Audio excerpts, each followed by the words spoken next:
We have really fancy music, Tom. I dig it. Yeah. Ladies and gentlemen, Season 2, Episode 5 of Better Than Broadway is in your living room. Coach Rob coming to you with a dear friend, Chicago's own, not CM Punk. No, this is better than CM Punk. We've got Coach Tom Sroka here. Make some noise, everybody. All the noise. All the noise. Tom, I feel like I got a mediocre pop there. That's okay. That's all right. Tom, it is great to have you on the podcast, buddy. We've been friends a long time, and actually, it's interesting because we know each other through weightlifting.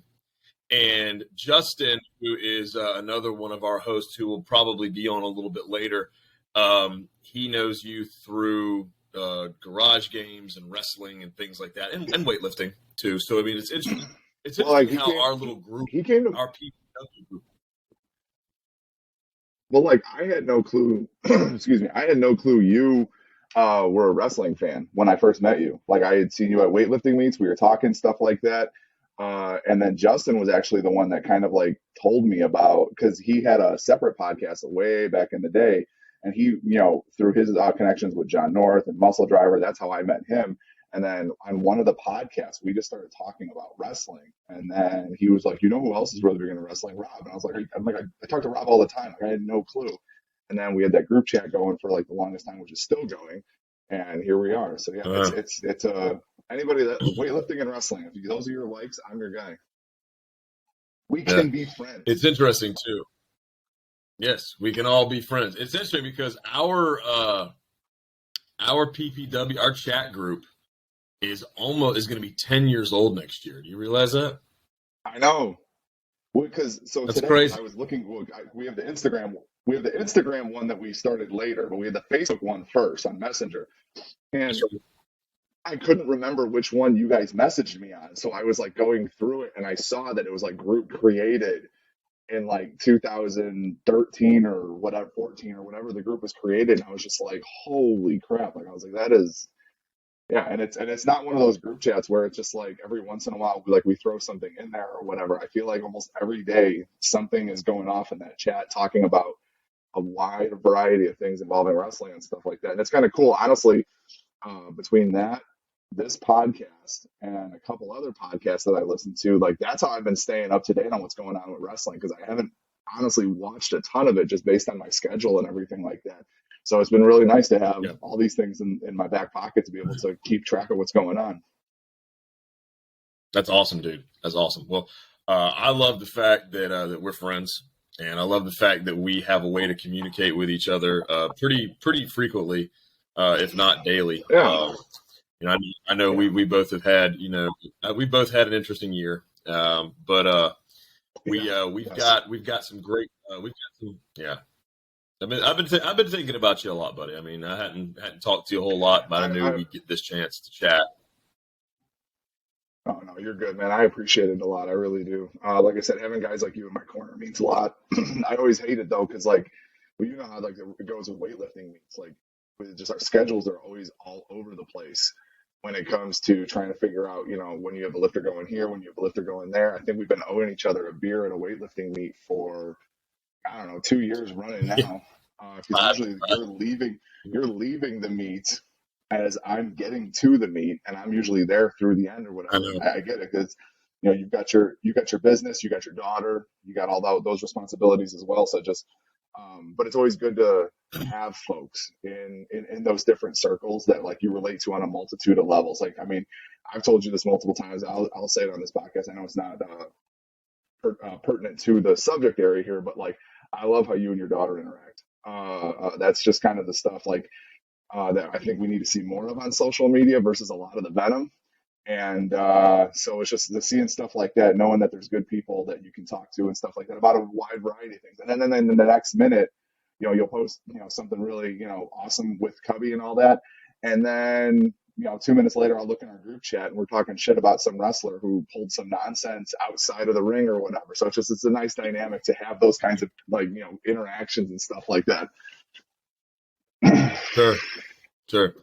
Well, brother, thank you so much for the kind words. I will definitely relay your sentiments to the Cubster, who's sitting on the couch hanging out. So Nice. when we get off the pod today, I'll bring her over so you can say hello. But anyway, let's go ahead and get the show started. Let's go ahead and get the show started. Let's go. Whenever we have a guest host on, we always like to start the show with 3 or 4 easy questions. Questions, I say. So let's go ahead and start with how did you get into professional wrestling? What age? What kind of how did your love for the sports entertainment come about? Sports entertainment, yeah, the wrestling. So honestly, it was funny enough. So my dad and his buddies were really into it in like the 80s. The era of Hogan and Warrior and Savage and all that. And it was also at those times, I don't know if you probably remember, but some people might not, those wrestling buddies that they came out with. I was like a baby, and my dad bought me one of those. And he just would put it, Nice. I think I was about a year old or something like that. My mom was telling me, and he would put it in my crib, he'd put it in my bed or whatever. I had no clue what this thing was. I think I had the Ultimate Warrior one because I just liked all the colors. Nice. And I just would carry that thing around with me, like everywhere that I went. And then I had no clue what they were watching on TV. Again, this is all being told to me because I obviously don't remember any of this, but like my dad and his buddies would watch, the pay-per-views and stuff like that. And I would go get the little wrestling buddy who at the time was close relatively size-wise to me. And I would just start like beating the snot out of it in the living room while my dad and his buddies are all watching wrestling and stuff like that. So they were getting, the pay-per-view, and then they were getting in-person entertainment as well. And they were like, oh, do this, like, having me do little like moves to this wrestling buddy kind of deal. And, it's just as I grew up, like I grew up on like those, the 80s and 90s, like sports heroes, I used to watch like old school reruns of the Superstars competitions. Yes. The old World's Strongest Man, like in the 80s and stuff like that with Magnus Burr and, Bill Kazmar and all those guys. Like I used to watch all that stuff with my dad, and then wrestling was no different. Like, so like I just was fully entrenched in that like 80s, 90s, like superstar athlete era. And just as I got older, it was just like my dad had all like the VHSs. I know I was telling you guys about this. I was cleaning out my mom's stuff a while back, and he just had like a lot of them were damaged because they're 20, 30 years old now. Some of them 50 or 40 years old, depending on how early he got them. But he just had stacks and stacks and stacks of those old WWF VHSs. He had WrestleMania highlights, Royal Rumble stuff, Survivor Series, all these different things. And like one of the Survivor Series tapes, I remember it was like when The Undertaker made his debut. So it's just like all that stuff. Like I've been paying attention like this entire time. One of my one of my earliest like recollections of watching a wrestling match was the Scott Hall and Shawn Michaels ladder match to unify the Intercontinental titles. I believe. I know they had a ladder match for the Intercontinental title. I couldn't remember if they had 2 different titles or not, but at the time, but that was like one of like the first matches I had like a memory of watching. And it was just like I was hooked because growing up as a kid, I was a bigger kid. Like I'm the runt of the litter in my family. I've got 3 brothers, and they're all bigger than I am. And my cousin, my dad's side, he's got 2 brothers that are both bigger than him. One of his brothers has 2 sons. My 2 cousins are giants. So like it was always cool for me as a kid to see guys in like wrestling in particular that were big, strong dudes that were doing all sorts of athletic stuff. And it just kind of helped me as a kid because, I'd be playing sports and I'd stick out like a sore thumb.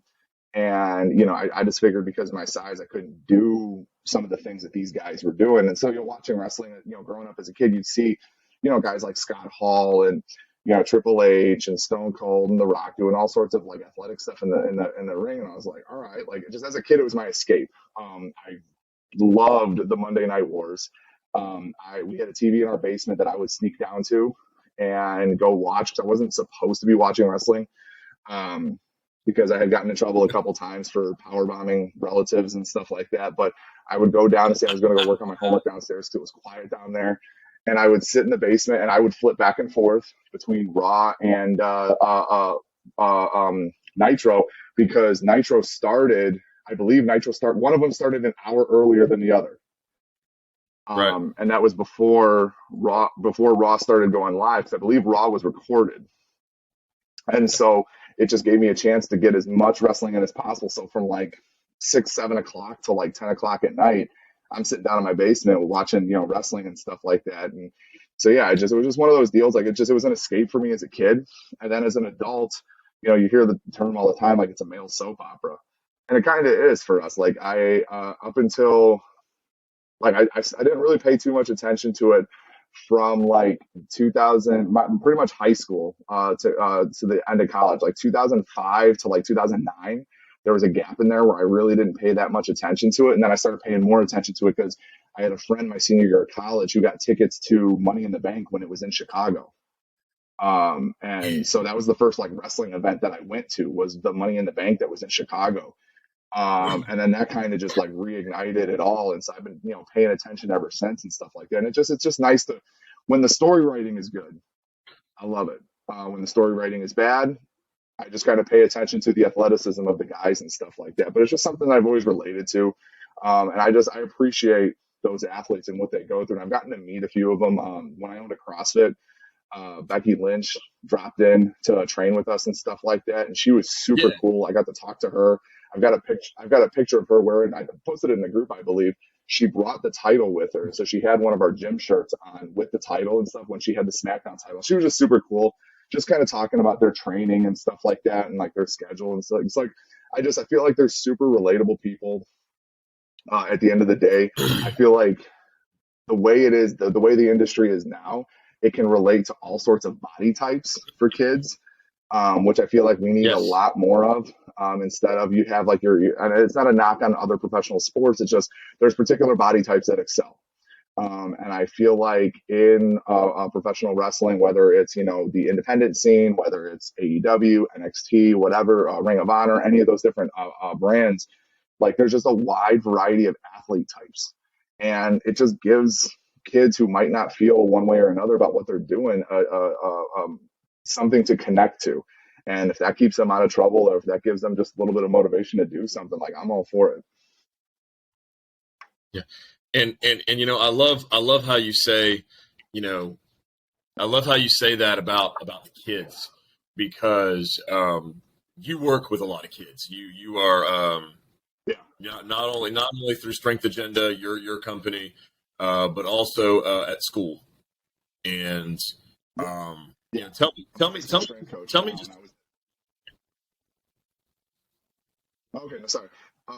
So I started off teaching at a Catholic grade school in Elmhurst called Immaculate Conception Catholic Prep.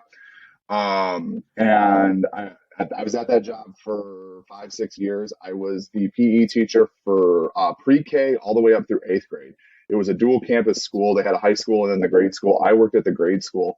And then 2018, I left that job and took a job at Jones College Prep, which is in Chicago Public School Systems, as a strength and conditioning coach.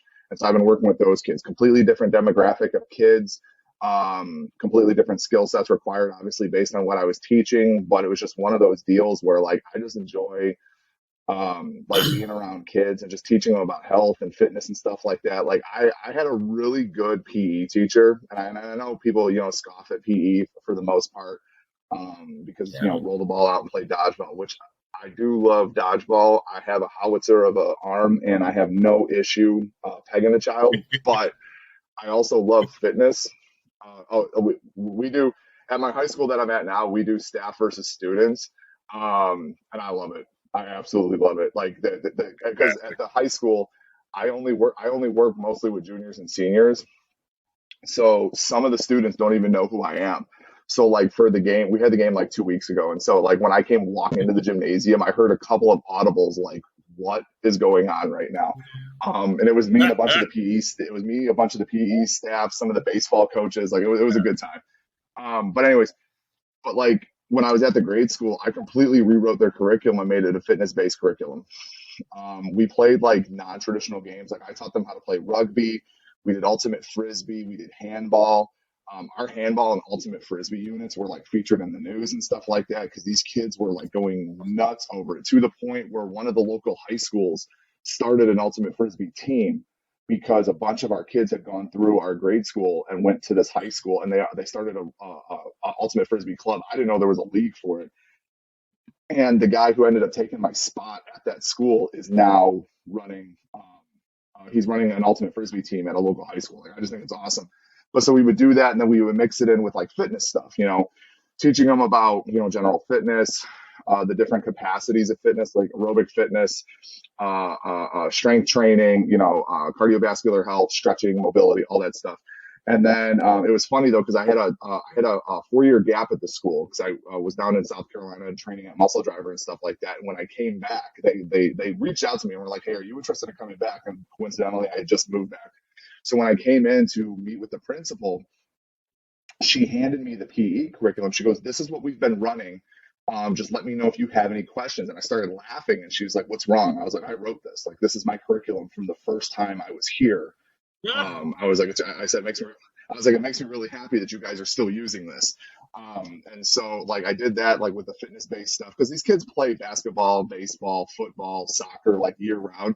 I wanted to introduce them to Sure. A, different sports, and B, teach them how to be healthy and fit outside of their sports and stuff. And then when I got to Jones, it's 100% strength and conditioning based. And I actually modeled it after the class I took in high school. One of my football coaches, he was a very fit individual. He worked out a lot. Like we called it the dungeon where our weight room was. It was kind of like a below ground level, but you could see like a little bit of it through the windows as you were walking into school every day. And Sure. 6 a.m. this teacher was in there. He was in there pumping iron. He was like an old school 80s, 90s guy. Looked like he should be, part of the Legion of Doom. And he'd be in there, every morning, 7 a.m. before class started, just pumping iron and stuff like that. And it was cool because like when he said something, you're like, yeah, I believe you. And so I kind of modeled my high school stuff after this. And so now I do strength and conditioning with my kids. It's a 90-minute class. I run it like a college weight room. They come in, they've got their warm-ups. They have their workout for the day, whether they're in season, preseason, off season stuff. We test at the end of each quarter. We focus on the squat, press, and deadlift because I'm up on the 6th floor, so I can't teach them how to do snatches and cleans because we'll make too much noise for the math rooms that are downstairs. And then the other thing that I try to do is teach them how to write their own programs because like my goal is like I want them to be able to navigate a gym once they leave the high school. And so like their like final project of the year is they got to write a 4-week training program. And it's based on all the different methods. Like I teach them about German volume training. I teach them about conjugate. I teach them about, Western periodization. Like I teach them all these different philosophies and stuff like that, just so they have as much knowledge as possible. And like I said, it's nice now because I'm in my 4th year there and I've got kids that graduated 2-3 years ago that they'll message me asking questions or they'll give me updates. Like I got a kid that's at Juilliard on a piano scholarship. He's this little like 160, 170 pound kid soaking wet. And he still runs the programs that I write from the first year. And like he deadlifts over 500 pounds now and stuff like that. So he'll send me a PR every once in a while and stuff. And it's just kind of cool to see that sort of deal. And see those, the kids like embracing fitness, not in a traditional, like CrossFit, Orange Theory fitness, like booty boot camp type method. Man, it sounds to me like I want to take this class. Shit. Come on down. Learning stuff from friends. Come on up. Hell yeah, let's go. Well, yeah, and so please. No, I didn't have anything. No. Okay, cool. So we're gonna move into our second question. Moving into our second question, who is your favorite wrestler? Doesn't matter if it's all time, now, current. Who's your favorite wrestler? Let's just go. Favorite wrestler. So this is a layered question. Up until recent events, I would have told you CM Punk. I just loved his whole demeanor. The reason I loved it, because I started thinking about it, because obviously he's got his issues with AEW. I've listened to a couple podcasts about what's really going on with him. Not a huge fan of how he's handling himself right now. So he's kind of out of the mix for me. Like if I met him, I'd still be starstruck. I'd love to talk to him and stuff like that. But as a wrestler, like I'm just not a huge fan of how he's going about stuff. MJF is somebody that I really like right now.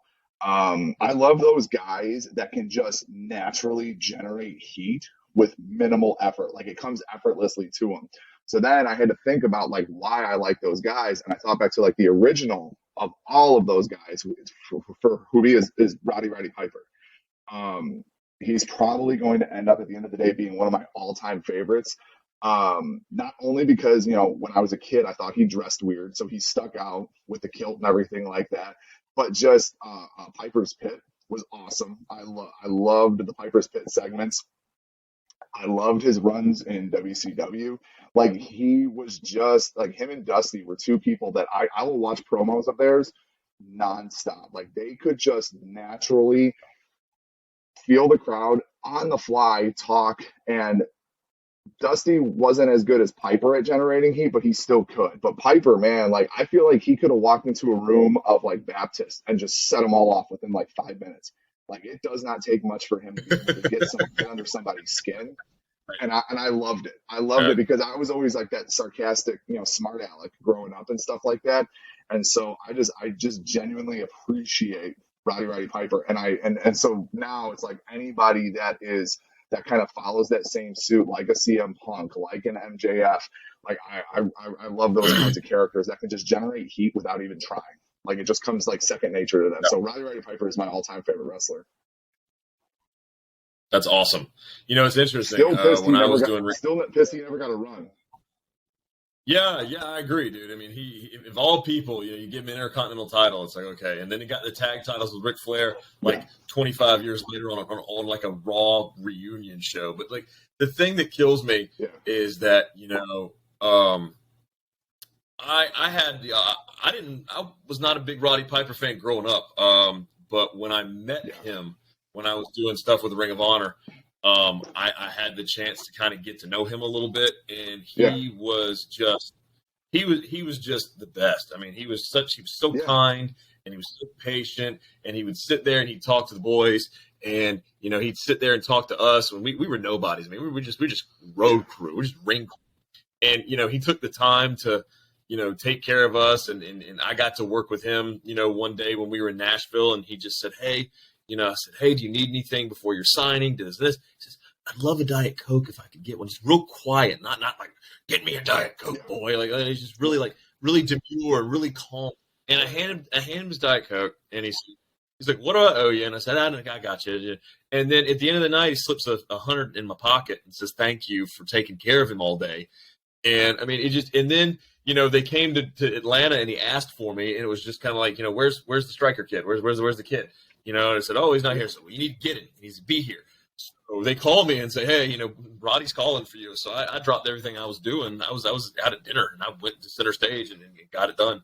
So I mean, it was just one of those things that I really do appreciate. What a kind man he was, and I definitely do miss talking to him and the conversations. He loved Shakespeare. Richard III was probably one of his favorites. So just interesting guy, very, very intelligent man. I mean, and I think that harkens back to being a good heel and being a good talker is that you have to be really well-rounded when it comes to education. Yes. And it's kind of like with weightlifting, to be a good coach, to be a good athlete, you have to be well-rounded. You need to know conjugate. You need to know Western methods. You need to know German volume training. You need to know periodization. You need to know, overload. You need to know a linear progression, all these things. So, I mean, I think it all just kind of boils down to, being well-rounded. And it sounds like, for you and I both, I mean, I feel like we are. But it's interesting. Yeah. We were talking about favorite wrestlers on our first podcast when Justin, Ryan, and I started this back in August. And we all agreed that Chris Jericho is probably the greatest wrestler of all time. And I'd like to hear your thoughts on the Lionheart, the Ocean Wizard. Yeah. Yeah. So, I mean, the thing I love about Jericho is, like, I'll be honest, when he first was on the scene, I couldn't stand him. Like, during WCW, I hated him. And anytime he would come on, I'd be like, what is this guy doing here? Like, I didn't get him. I didn't understand him. And then when he switched over to Raw, I was kind of annoyed that they put him in a program with The Rock right away. I was like, this guy's a nobody. Like, what are you guys doing? Like, I was not happy about that whole thing. And then I started kind of paying attention. I got older is what happened. Like I wasn't a kid anymore. I was like, going into high school, stuff like that. Starting to kind of people watch more. And just kind of watching him and then going back and looking at some of his WCW stuff and things like that, and just seeing him be able to adapt pretty much to any situation. And then now, like in the last like 10 years or so, his last run with WWE were him and Kevin Owens, who's another favorite of mine. Like I love Kevin Owens, but watching him and Kevin Owens do their program leading up to WrestleMania, the match was subpar, I'll be honest, but like the build up to it was awesome. Like the celebration, the best friend celebration and all that stuff was great. Um, and then I really did not start paying attention to New Japan until he went over and started wrestling with those guys. And seeing the matches and seeing how he reinvented himself there in New Japan, which I feel like he had to do that, otherwise he was not going to be relevant in the business anymore. Like he kind of had to get away from that cruiserweight, mentality more to like the bruiser mentality. And I actually remember listening to a podcast with him on it. It could have been his, it could have been him guest on somebody else's, but he was talking about how like as he was transitioning from WWE and signed his New Japan deal, he told himself, like, he goes, I've got to get bigger. So like he hit the gym a little bit more. He put on some weight. Like he didn't have that sculpted bodybuilder physique. He had that like big brute physique, and he's not a big dude comparatively speaking to a lot of the others. So to see him transition into that and then have that 5-star match with Kenny Omega and then come to AEW and, not only did he have good matches, with MJF, but he had them with John Moxley and all these other guys that had just a variety of styles. Yeah, I would agree. Like, I feel like he's kind of had like 3 separate careers that could all be considered Hall of Fame careers, but it's kind of like Tom Brady. Like, I feel like if you cut him off, with his first run with WWE, it was more of that cruiserweight style. Then if you put him, in his second run with WWE, it was more of that like antagonistic heel. Like the wrestling wasn't really what he was known for, but it was more his mic work and his segments and stuff like that. And then you go on to his like New Japan to AEW, where he had to completely reinvent himself, and he was able to mesh his mic skills that he had there in that second run with his new skill set that he created essentially for this, the New Japan AEW scene and stuff like that. And yeah, I would agree. Like I honestly like, I love me some Ric Flair. But like Ric Flair didn't have to adapt. Like Ric Flair literally left companies because he didn't want to change. And Jericho was willing to not only change, but like was also able to push himself, up the card and be a top guy with whatever changes were thrown at him. So yeah, I would put like him and Michaels are definitely 2 guys, but even Michaels really didn't change persona his entire way through. Jericho was able to do it with a bunch of different gimmicks. So I feel like that kind of beats everybody altogether. Like the bubbly thing, like just the stuff that he would do that like was super, like you looked at it and you're like, okay, that's really dumb. But then like, so when he was like a little bit of the bubbly after he won his AEW championship, and then he got a bubbly contract, like the company, the sparkling water company Bubbly sent him like crates of the stuff. I'm like, that is genius. Like that is beyond genius and stuff like that. And it's like, nobody would have thought that far along like he did, So it was just like little stuff like that he did that just like separates him, in my opinion, from everybody else. The only other person I could possibly think of that like there's only 2 other people that I think of that had that kind of forethought were Cena, with like when he had this program with The Rock and The Rock kept calling him fruity pebbles or whatever. What does Cena do? Is he goes and ends up on the box of Fruity Pebbles. Like he was like for a while, like he had his own, like it's just like that kind of thing. And then the New Day with the Bootios cereal, like just these, and the pancakes, like they made pancakes fucking popular. Like come on, like those are the 2 like other instances I can think of, wrestlers just taking something that means absolutely nothing to the general population and making it popular. So that coupled with everything else that Jericho did, like, yeah, I would definitely put him towards the top for me. I love it. I love it. And you know what really got my attention with Jericho in the first place was back in WCW when he was working with Dean Malenko and they had that feud and he came out with the 1,008 moves because the Dean Malenko was the man of 1,000 holds, and Jericho comes up with 1,008, and he's got a list, and it's like it's the printer paper off of the old off the old printers with the holes down the sides, and it's all connected. And he's just like, move number 1, arm bar. Move number 2, something like whatever, and then move number 53, arm bar. and they went to commercial, This is live TV. And they went to commercial, and then he's still in the ring, like ranking off these things, and he's just pissing off the crowd. And apparently the crowd was really into it, and they were laughing. And so while they were off camera, he goes, "Listen, you people are supposed to be booing, but you're too damn stupid because you're from like whatever town they were in." And just as they go back on the air, the crowd is booing him. So he nailed it perfectly with the timing.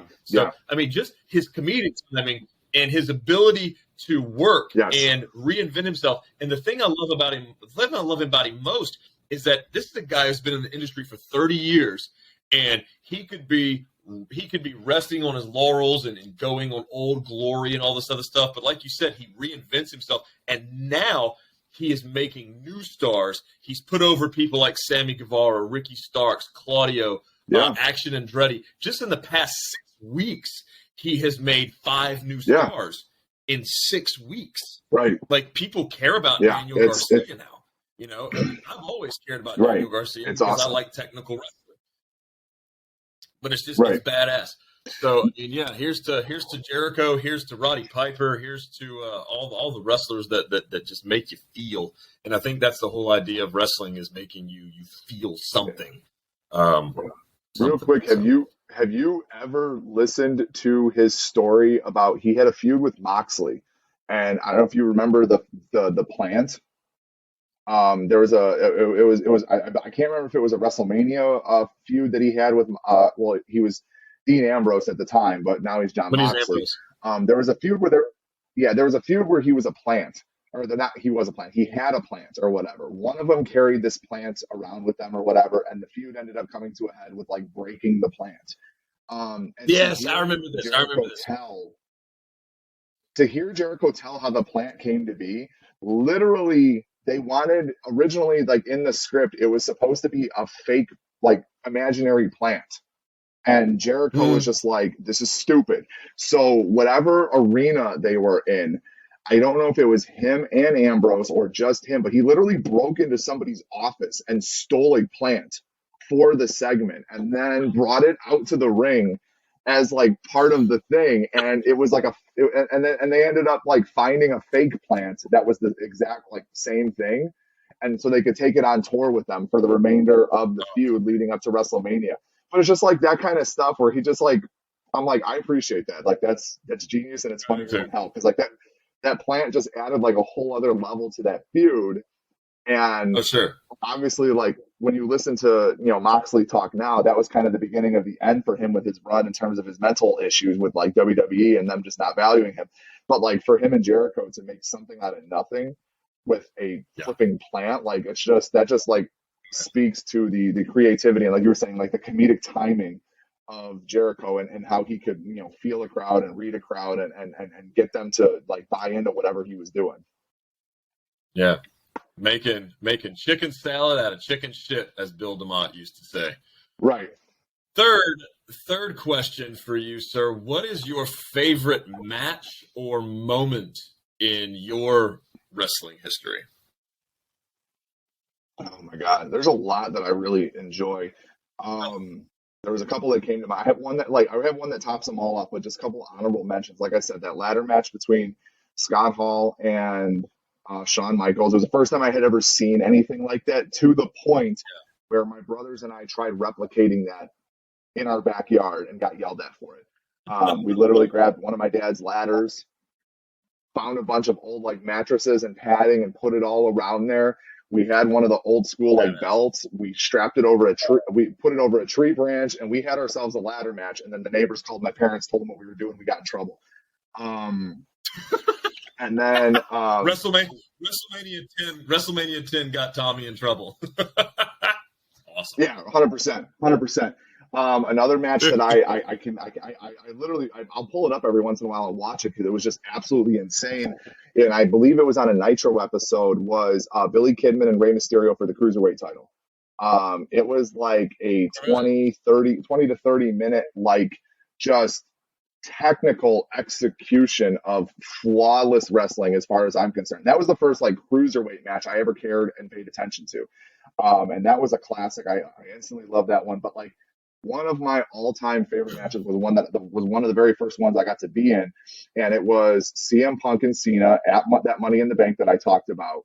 Yeah. Uh, I have only felt that kind of electricity in a crowd like one other time. Two other times, I lied. Two other times. But like when Punk's music hit, I was for sure certain that that building was going to come caving in. Like it was so loud in that stadium when Punk's music hit, and this wasn't even when he had the Cult of Personality. This is when he had Killswitch Engage as his theme music. And when that first like guitar riff hit, the place went absolutely insane. It was beyond loud. And then he knew it. And like he was another one that had really good timing. And he waited a little bit to come out. And when he did finally come out, like when you thought it couldn't get any louder, it got like 10 times louder in there. And I never thought, like I said, up until I went to a White Sox playoff game a couple years ago, and then a Notre Dame Clemson game this past year, like I had never felt that kind of energy in a crowd. And I feel like that kind of tops it because it was an enclosed stadium compared to the other two, but it was absolutely electric. And that kind of and then to make it all better, like, or to make it worth it, the match was awesome as well. Like they put on an absolute clinic of a match. I believe I believe it was a 5-star match. It was the first one Cena had ever gotten. And I believe it was like either the first or the second one that Punk ever got. And I don't think Cena's had a 5-star match since. Punk has had one, I believe, but Cena hasn't had a 5-star match since. And like anytime Punk and Cena have gotten in the ring, like it was always like good TV. Like I remember the WrestleMania build up to whichever one it was where he was going against The Rock for the second time.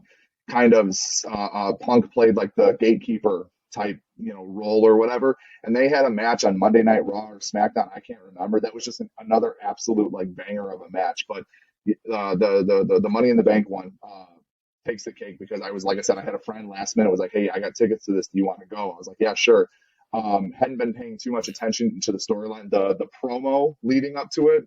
Like "Do you have your attention now" promo, like that was just the vignette leading up to it is still one of my favorites. I watch it maybe once every other month or something like that, just because I love it so much. And then that match and the energy in the crowd the entire time, because the crowd was engaged from like start to finish. And just to top it all off, when he wins, blows the kiss at Vince McMahon, and then later that night on Twitter posts a picture of the WWE Spinner Championship sitting in his fridge, next to a bunch of pizza and soda and stuff like that. Like it was just the whole thing, start to finish, was just masterful. Oh yeah. And I really do love the whenever you get a wrestler that comes out for that elusive double pop, it's the best because it rarely happens. But the music hits, pop, and then you wait a second, and then they just kind of slowly creep out, and people just go. So I mean, it's so cool. Whenever somebody gets that, it's rare. I mean, it's super rare because most of those guys, they come out, guns blaring, they jump out of the curtain and all this other stuff. They're just ready to go because they're so amped up. But no, it's cool. It really is cool. Well, did you have a chance to watch any wrestling this week? I watched a little bit. I'm not gonna lie to you. Like the Sami Zayn thing has drawn me back in. I really hadn't been watching a ton. Hearing you guys talking about it, either on the podcast or talking about it, in the group chat.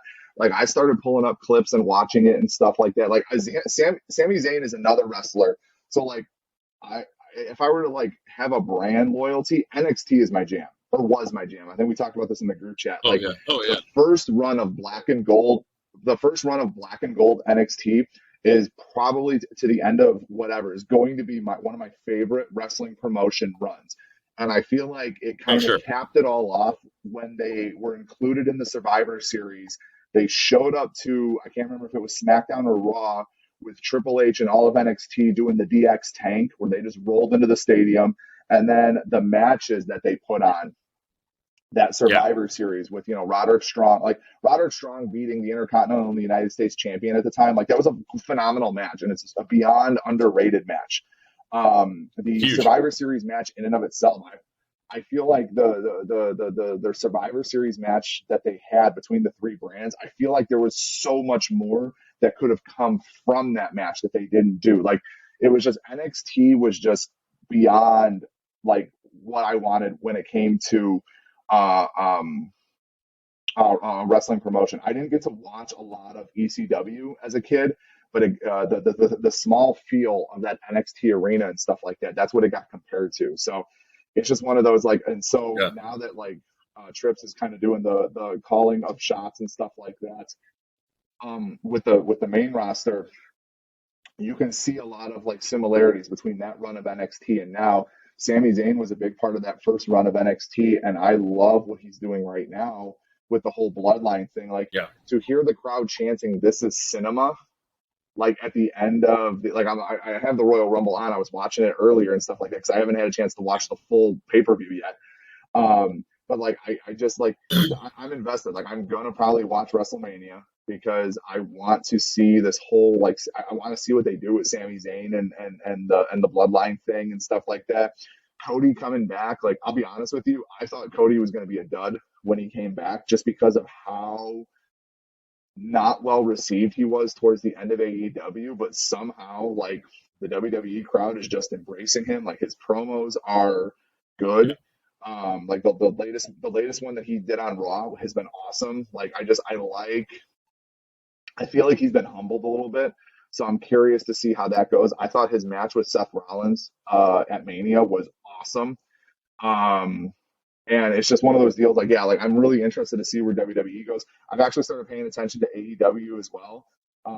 Honestly, I turn it on to watch MJF segments. Like like it's funny because I think he posted it before I got a chance to, but I was watching the MJF segment in Seattle where he literally was trolling the Seattle fans with them losing the Super Bowl to the Patriots because he was like, yeah, you're accustomed to like bonehead decisions just like this. And it was the whole passing on like third down or whatever when they're like 2 yards out from the end zone, just trolling the Seattle fan base. Like I just like I literally will turn on AEW now just to see if there's an MJF or a Jericho segment. That's really all I pay attention to. But like I've even started like just paying more attention to those kinds of things. Like that kind of good storytelling is what draws me in. And so I've been getting back into it and watching it a little bit more here and there and stuff like that. And it's I like what I'm seeing. Like it's a good time to be a wrestling fan. I like how AEW is tying Ring of Honor stuff in. I really thought it was going to be just like a cheap, like I thought it was going to be like when WWE acquired ECW and they tried that whole like rebranding of ECW. That's really what I thought Ring of Honor was going to be. But it doesn't appear that way. Like I feel like they're still keeping separate identities with the different, brands and the wrestlers and stuff like that. I don't like the plethora of titles as a result in AEW, but I understand that AEW kind of operates how everybody else does, where like you're able to carry other promotions' titles, like you have an agreement with those promotions. Like on like for Kenny Omega for a while there, he had like 4 or 5 titles. Like he had the AAA title, he had the TNA title, he had the AEW title and stuff like that. And those are 3 completely different promotions that he had agreements with that he could carry their titles on their different brands. I wish WWE would do that. Is what I'm trying to get And at. I would completely agree with that. I feel like Tony Khan has done something very special with AEW to where he's opened the forbidden door and all this other stuff. And, I think that WWE has left so much money on the table because Vince wants to be the only one standing. He wants it to be him and nobody else. And I think that's a big reason that he came back is because he was so damn pissed off that Hunter was doing such a better job than he was. Because people are reinvesting into WWE now because it's better. It's better. I mean, Paul Levesque, Triple H is just he's light years ahead of where we were 6 months ago, and WrestleMania was good, but Hell in a Cell was good, and Survivor Series and SummerSlam. Everything has been very well produced. The stories make sense. Going back to this thing with Sami Zayn and the Bloodline, it's incredible how much Sami Zayn went from just being this annoying Fidel Castro conspiracy theory, give me the Intercontinental title character a year and a half ago to starting to join the Bloodline. And now you've got this dip where he's on the up and everybody else is on the down. And it's like now you've got the biggest baby face in the company in Sami Zayn. It's not Cody Rhodes, not Seth, it's not KO, it's Sami Zayn. And I don't think anybody ever saw Sami being the biggest star in the company, but here we are. He's become Daniel Bryan of this era, and if they don't do something with him and giving him a title run, even a short little 2-week title run, and then Roman just goes and buries him, 2 weeks before WrestleMania, give this guy something. Because we know Cody's going to win the WWE Championship at WrestleMania. They've been building this for a long time, but you've got lightning in a bottle, and if you just throw it away and give Sami and KO the tag titles instead of giving Sami a proper run with the belt, it just seems so short-sighted. Because then, if you let Sami have the title for a week, you could go on SmackDown and have a rematch, and then Roman wins the title back on SmackDown, and then you increase viewership for Fox because you've got this ratings boost with, oh my God, a championship a title is being run on free television. Like, why would you not want to do that? So, I guess there's just some kind of things that you've just got to deal with. Based on that. So my question is this, because this is where my lack of not paying as much attention before comes into play. Okay. The way Cody's promos have been going, it seems like they're still going to keep the two titles together. I don't personally like that. I feel like they need to split the titles up. That's just my personal feelings. And so my whole thought process, story writing wise, is if they're not going to separate the titles, like I personally think it would be poetic justice, because I feel like they've been teasing for a while now, like an authority type persona steps in and sticks it to Roman.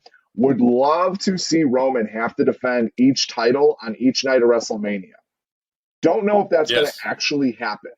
I don't know if that's going to actually happen, because it just the gist I get is that Cody's going to win both titles.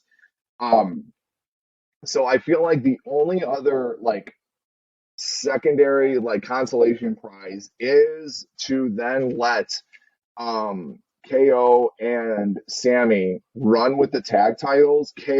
Sami eventually having his Cinderella whatever, winning the title and having that be a schism between him and KO. Because I feel like him and KO could run a phenomenal main event program for one of the titles.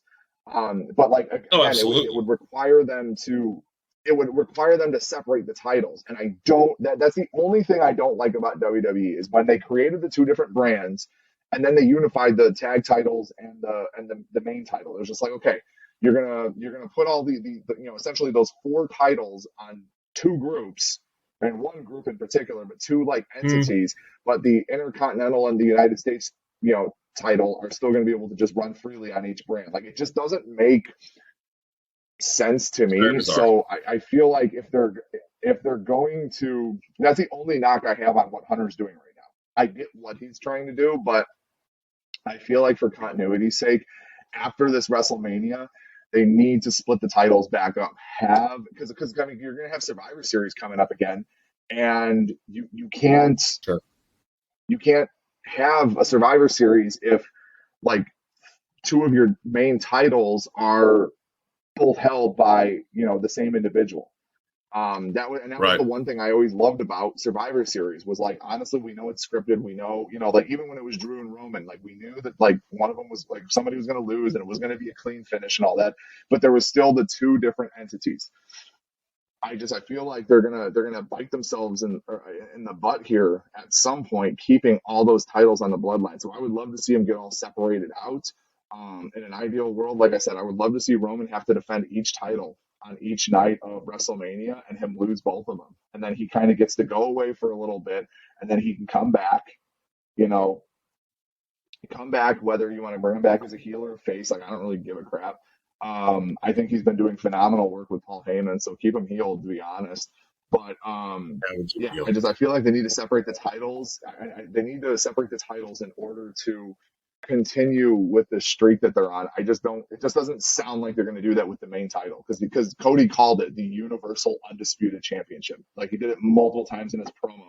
And that was kind of a bummer because I was like, right. oh, man, I mean, they're going to keep these dang things together for a little bit longer. So we'll see. But I'm with you. Like, I feel like Sami Zayn, I was 100% on just give him the tag titles. I want to see a KO Sami run because I feel like they could be Edge and Christian type, in terms of just not only like good matches, but also the comic, relief that they provided and stuff like that. I feel like the two of them just have phenomenal chemistry. But after watching some of the most recent like clips and matches and stuff like that, I'm 100% with you. I feel like Sami has kind of surpassed that, and he needs a title run of some sort. Just give him some just like they did with Kofi. Just give him a chance and just see what happens. Like Kofi had some good matches. I mean, granted, it was a short run and it was a burial by Brock and all that, but like you don't remember the fact that it was a short run. Like you remember the build up to WrestleMania and how awesome it was. You remember his feud with Randy Orton, and then obviously like him losing the title to Brock. But like if you ask anybody like how long was that run, like nobody's gonna remember. I mean, for crying out loud, Jinder Mahal had a longer run than Kofi Kingston, and I feel like I know. I feel like well-rounded wise, Sami Zayn is way better than both of those. So give them the title, give them a run. I guarantee you they're not going to regret it if they do. Right. And I mean, like I said, I don't care if it's a week or a month. I mean, just give him a little bit of a chance to do something. I mean, you can have there's so many way you can go. I mean, KO comes in and gives Roman the stunner, and then Sami either Haluva kicks him or he just throws him on top of him and it's over. I mean, there's so many things you can do, but I mean, I don't know. We've got the Elimination Chamber in 2 weeks in Montreal in Quebec, Canada, which is kind of where those guys are from. Sami and KO are both French Canadian. So it'll be interesting to see what they do on home turf for Sami and KO, and I don't know. I'm very invested, and I told the guys the other day. I said, the Bray Wyatt story is a lot of fun because we don't know what's happening, but this story is the best story in wrestling right now because of all the layers and how many people are involved. It's a small group of people. But it all makes sense, and it stands alone, head and shoulders, as the story in wrestling. I mean, it's been the main event of Survivor Series. It's been the main event of SummerSlam. I mean, it's been the story for 2.5 years. This has been the story, and it just keeps getting better. And it's amazing. It's amazing how you can keep an audience, and it goes back to what you said about the male soap opera. And actually, Leo said the same thing a couple of weeks back.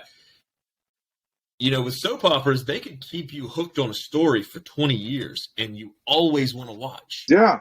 And I think that's what WWE is doing better than anybody else right now. Is they're keeping it fresh, but they're keeping you just hooked. I mean, I look forward to watching SmackDown. When I was younger, I was like, I don't really care to watch SmackDown. It's Friday night. I'm trying to go out and have a good time. And I didn't watch SmackDown for years. But now it's like, oh, it's going at 8:00. It's over at 10. I can go do something else after SmackDown's over. Yeah. And Right. so, I mean, it's the more compelling the story, the more you want to watch. And right now, this is the most compelling thing in wrestling, and I cannot wait to see what they do with it further. Yeah.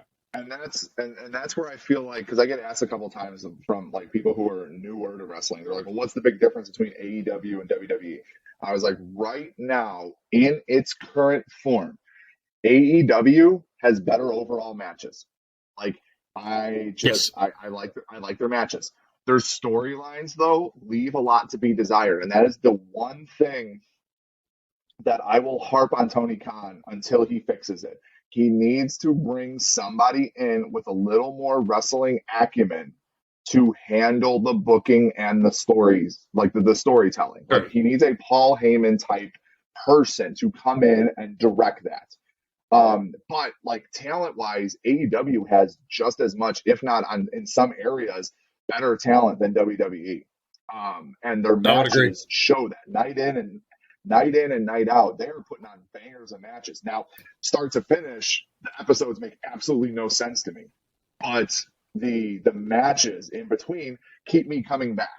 But then you go to WWE, and like I said, like WWE has that name recognition. So they have the name recognition not only with their brand, but with their wrestlers. But the storytelling since Hunter has taken over is head and heels above anything. Like it honestly goes back to, for me, that Attitude Era in terms of the story, kind Yes. of the kind of long drawn out storytelling. Because that was my big issue with WWE for a while there.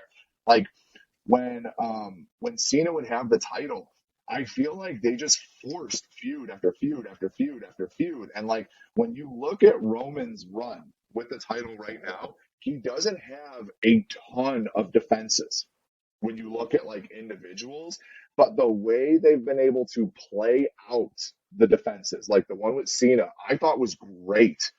Like I Yeah. understand it was because Cena was pushing Peacemaker. Like I get that. But the run and the feud were still awesome. None of the Brock feuds, like you get two wrestlers that like you can tell that they always kind of force together and it's their fail safe and stuff like that. Brock was that for a while. But like Cowboy Brock was awesome and or is Oh, awesome. it's He's the still best. there. But Cowboy Brock is awesome, and each feud had a different feel to it. It wasn't the same thing over and over again. So like I just like the storytelling that Roman has been able to do. Like I couldn't stand Roman Reigns. Like honestly, when it came to the three members of the Shield, I thought he was the least significant of the three. Always have thought Yeah. that. Like I always felt like Ambrose and Rollins were just more of an appeal to me personally. I still think Rollins is the best member of the Shield, hands down. Like, but Hands Roman down. has definitely grown on me. Has grown on me with this new heel persona, and like Cena shattering him the first time. Cena had to put him over. Cena shattering him on the promo where he was like, "It's a promo, son. If you want to play with the big boys, you're going to have to figure out how to do this sooner or later." Like, I feel like that was like the point where Yeah. Roman kind of went to that next level. And like I said, I'm not. I wouldn't say that I'm a like that. I love Roman, but like I'm a fan of his work since that point. He has put on some good Absolutely. matches and stuff like that.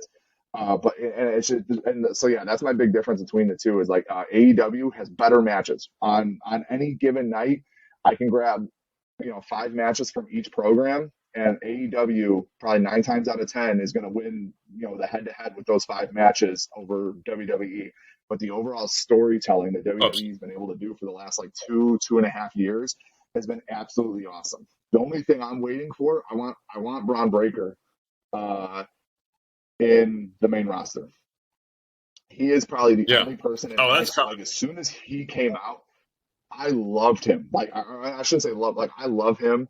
I love the fact that he's coming out with like the old school stuff. Like I was like, so my favorite tag team growing up was the Steiner Brothers, and so I loved the Oh, fact yeah. that he was coming Love the out in Steiners. his dad and his uncles like the highlighter neon singlets. I love that he's got Scott's mic abilities and Rick's technical abilities. Like Rick was dog shit on the microphone. I could not stand. Anytime Rick cut a promo, I was like, Yeah. Jesus, give the mic to Scott, please. But I love that Braun But he was the is a best. But he was the combination of best both of worker of them. the two. Yes, Yeah. 100%. That's what I'm saying. Like, I feel like Braun is the best combination of the Steiner brothers you could possibly ask for. And I would love to see him in a program with like KO. I would love to see him in a program with Gunther.